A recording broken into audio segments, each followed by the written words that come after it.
కూటమి ప్రభుత్వం ఏర్పాటైన నాటి నుంచి అన్ని విధాల మహిళల మీద దాడులు, అత్యాచారాలు, అఘాయిత్యాలు పెచ్చిమీరిపోయాయి.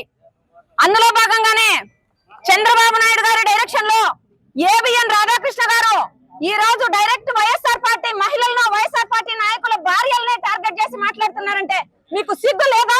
మీకు చేత కాదా జగన్మోహన్ రెడ్డి గారితో డైరెక్ట్ గా మీరు అటాక్ చేయడానికి, డైరెక్ట్ గా జగనన్నతో పోటీ పడడానికి మీకు దమ్ము ధైర్యం లేదా అని చంద్రబాబు నాయుడు గారిని, అదే విధంగా ఏబిఎన్ రాధాకృష్ణ గారిని అడుగుతున్నాను.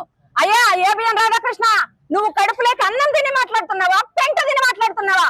ఏమి మాట్లాడిస్తున్నావు నీ ఛానల్లో? నీకు దమ్ము ధైర్యం ఉంటే నువ్వు నిజంగానే మీ అమ్మ కడుపున పుట్టి ఉంటే ఈ రోజు వదలమను, మీ ఆఫీస్ కట్టుకు వదలమను. నిరసన తెలియజేస్తామంటే కూడా 3 అంచెల భద్రతతో పోలీసులు ఏర్పాటు చేసినవే, నీకు సిగ్గు శరము లేదా? మీకు తొత్తుగా లోకేష్ బాబు ఈ రోజు ఏబిఎన్ కు తొత్తుగా వ్యవహరిస్తున్నాడు. లోకేష్ గారు, నీకు కూడా భార్య ఉంది, నీకు కూడా తల్లి ఉంది. ఖచ్చితంగా ఇది తిరిగి నీకు వస్తుందని తెలియజేస్తున్నాం.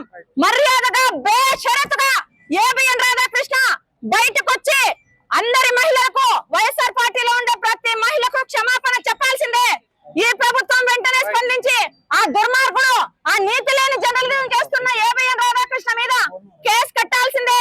కట్టకుంటే మాత్రం ఇది ఇంతటితో వదిలేదే లేదు. ఉధృతంగా ఈ ఉద్యమాన్ని ఉధృతంగా తీసుకెళ్లి మేము ఇంకా ముందు